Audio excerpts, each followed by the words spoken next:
क्या वास्तव में अलौकिक का एक विज्ञान है? यह अनुभवजन्य तथ्यों पर आधारित है।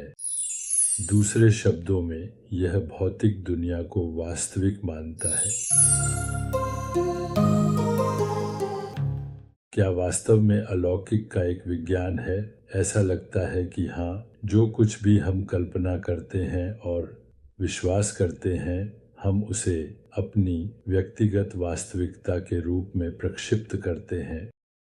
क्या प्राकृतिक का एक विज्ञान है? हाँ, इसे प्राकृतिक विज्ञान कहा जाता है। यह अनुभवजन्य तथ्यों पर आधारित है और ये हमारी सभी प्रौद्योगिकी का आधार है, जिसमें ये प्रौद्योगिकी शामिल है, जिसका मैं अभी आपसे संवाद करने के लिए उपयोग कर रहा हूँ। हालांकि हम ये नहीं समझते कि वर्तमान विज्ञान नासमझ यथार्थवाद पर आधारित है।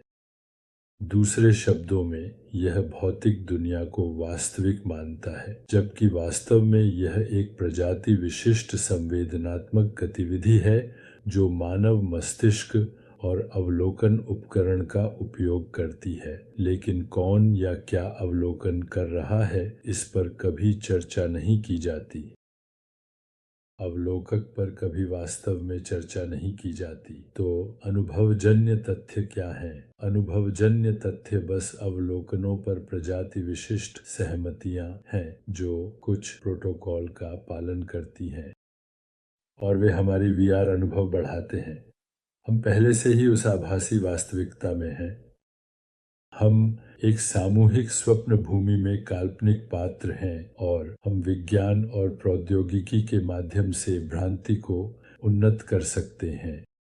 यह हमें मौलिक वास्तविकता का कोई संकेत नहीं देता, क्योंकि जब तक पृष्ठभूमि नहीं होती तब तक कोई अवलोकन संभव नहीं है। जागरूकता का और जागरूकता स्वयं निराकार, अनंत, गैर स्थानीय है, इसलिए यह एंट्रोपी के अधीन नहीं है। केवल इसकी उतार चढ़ाव एंट्रोपी के अधीन है और उतार चढ़ाव ही है जो मन, शरीर, ब्रह्मांड के रूप में प्रकट होते हैं। यह जानकर हम केवल जागरूकता पर ध्यान केंद्रित करके और जागरूकता के उतार चढ़ाव पर नहीं, एंट्रोपी को कम नहीं कर सकते, जिससे वह हमारी सच्ची पहचान बन जाती है।